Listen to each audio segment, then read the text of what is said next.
much for that warm welcome. Now I guess I'm going to have to give a speech. I came today to give you a status report on what's going on and to try to fill you in on some of the steps we're taking to get Apple healthy again.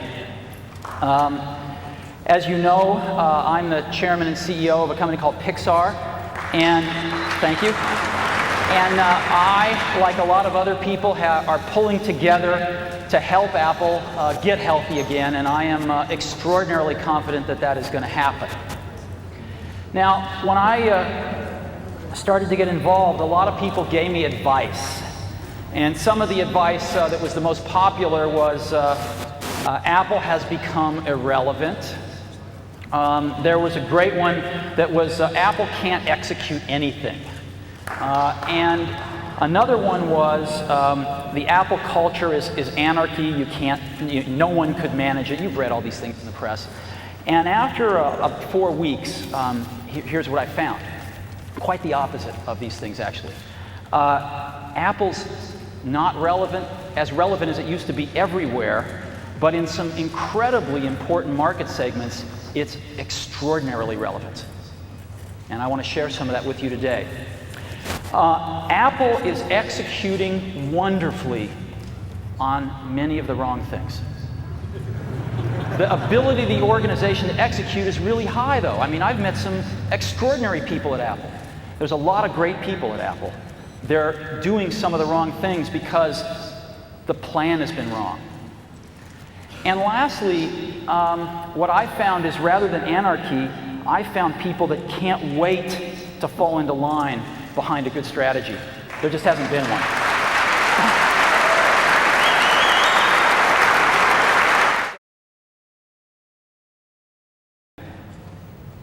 So what are some beginning steps that we're going to take? One of the first ones has to be to start at the top. Apple's done a lot of change at the bottom, and I think this change needs to start at the top with the board of directors. Focus on relevance. Apple needs to find where it is still incredibly relevant and focus on those areas. It needs to figure out what its core assets are and invest more in them. Apple has neglected its core assets for a while. It has to forge some meaningful partnerships, not just partnerships and press releases. And it needs to define some new product paradigms.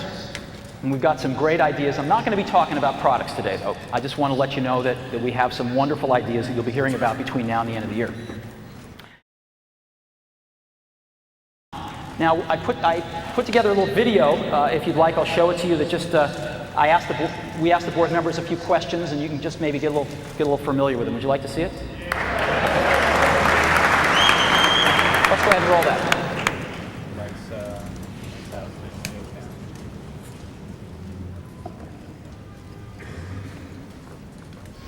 The old board has been associated with the past, and the past has been failure. The new board brings hope.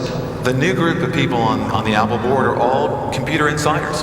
We've all been in the computer industry. Everyone knows that the computer industry changes at the speed of light. Now we have people who clearly can help us articulate and understand where the niches are, where Apple can compete and successfully win. So a lot of times we try to focus on ourselves, re-engineer ourselves internally, and we forgot sometimes who pays the bills. It's the customer out there pays the bills. One of the things that bothered me years ago was when they raised prices. I thought that was it made me think that Apple didn't understand the outside world. I think Apple needs to worry less about competing with Microsoft and worry more about doing things that are different. That's back to innovation. It's back to creativity. It's back to vision. No one's really going to believe Apple can be successful until we get the revenues and the costs back in line, and that means we got to start growing the revenues again. Companies have to look at everything they're doing and determine, what are core competencies, what are the core parts of the business. In a sense, Apple is trying to do too many different things. We need to focus on a handful of things and do them really, really well. Apple's the only lifestyle brand in the computer industry. It's the only company that people feel passionate about. You know, my company, Oracle, it's a huge company. IBM's a huge company. Microsoft's a huge company. But no one has incredible emotions associated with our companies. Only Apple is really a lifestyle brand. And companies can spend billions of dollars to build a brand. I don't think we've been doing a good enough job taking care of you. Have you called I've called the support lines myself. I've gotten very acquainted with the hold signal. And so I think we're going to see some changes there soon. And I apologize for anything in the past.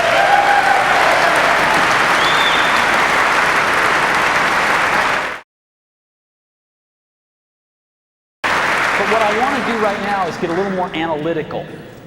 And I want to say, sort of from a more analytical standpoint, what are Apple's core assets? And there's two of them that I've been able to uncover.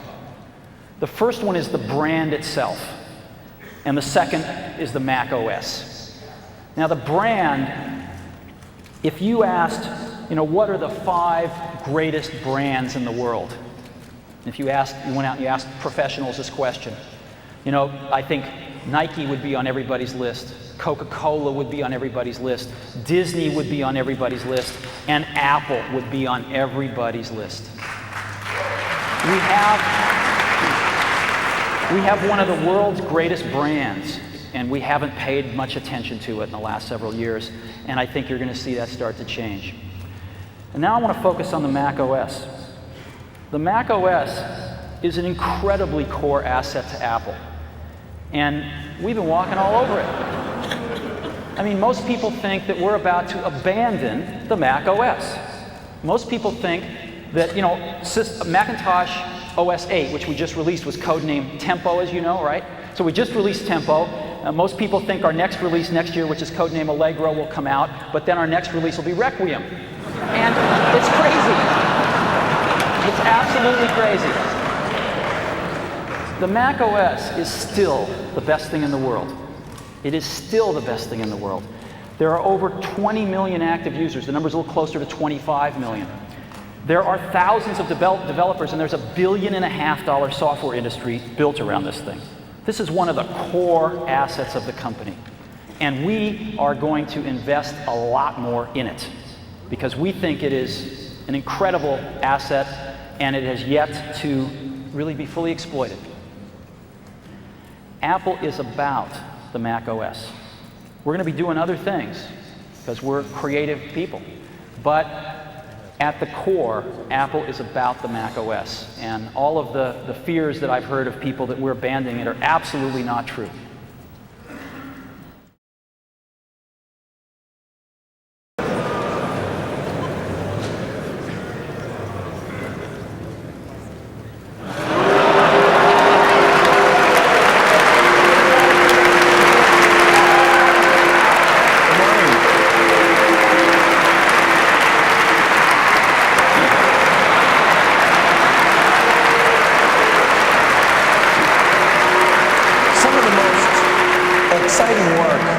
that I've done in my career has been the work that I've done with Steve on the Macintosh. Whether it's the first introduction or doing products like Mac Excel, these have been major milestones. And it's very exciting to renew our commitment to the Macintosh. We have over 8 million customers using Microsoft software on the Macintosh. We make it very easy for people to use Macintosh to take their documents and work with all kinds of machines. We're very excited about the new release we're building. This is called Mac Office 98. We do expect to get it out by the end of this year. And we've got some real exciting features. It's a product that's going to require no setup. It's going to be an easy transition from people in the past. And I think it's going to really set a new benchmark for doing a good job with performance and exploiting unique Mac features. In many ways, it's more advanced than what we've done on the Windows platform. We're also excited about Internet Explorer, and we've got a very dedicated team that's down in California that works on that product. And the code is really specially developed for the Macintosh. It's not just a port of what we've done in the Windows environment. And so we're pleased to be supporting Apple. We think Apple makes a huge contribution to the computer industry. We think it's going to be a lot of fun helping out, and we look forward to the feedback from all of you as we move forward doing more Macintosh software. Thanks.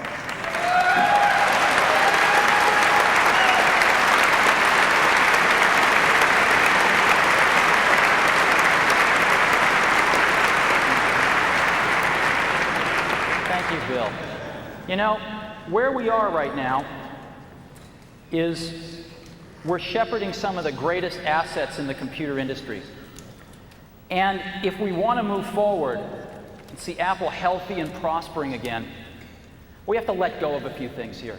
We have to let go of this notion that for Apple to win, Microsoft has to lose. Okay?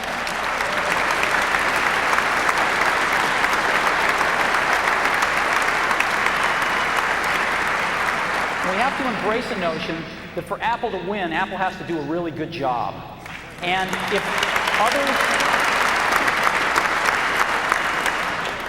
if others are going to help us, that's great. Because we need all the help we can get. And if we screw up and we don't do a good job, it's not somebody else's fault, it's our fault. So I think that's a very important perspective. I think if we want Microsoft Office on the Mac, we better treat the company that puts it out with a little bit of gratitude. We'd like their software. So the era of setting this up as a competition between Apple and Microsoft is over as far as I'm concerned. This is about getting Apple healthy, and this is about Apple being able to make incredibly great contributions to the industry to get healthy and prosper again.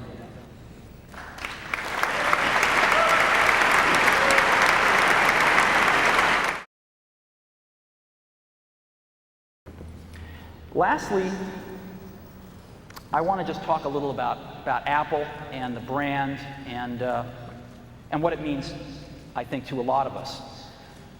You know, I think you always had to be a little different to buy an Apple computer. When we shipped the Apple II, you had to think different about computers. I mean, computers were these things you saw in movies. They occupied giant rooms. They weren't these things you had on your desktop. You had to think differently because there wasn't any software at the beginning. You had to think differently when a first computer arrived at a school where there had never been one before, and it was an Apple II. I think you had to think really differently when you bought a Mac. It was a totally different computer, worked in a totally different way, used a totally different part of your brain, and it opened up a computer world for a lot of people who thought differently. You were buying a computer with an installed base of 1. You had to think differently to do that. And I think you still have to think differently to buy an Apple computer. And I think the people that do buy them do think differently, and they are the creative spirits in this world. They are the people that are not just out to get a job done, they're out to change the world. And they're out to change the world using whatever great tools they can get. And we make tools for those kinds of people. So hopefully, what you've seen here today are some beginning steps that give you some confidence that we too are going to think differently and serve the people that have been buying our products since the beginning. Because a lot of times people think they're crazy, but in that craziness we see genius, and those are the people we're making tools for. Thank you very much.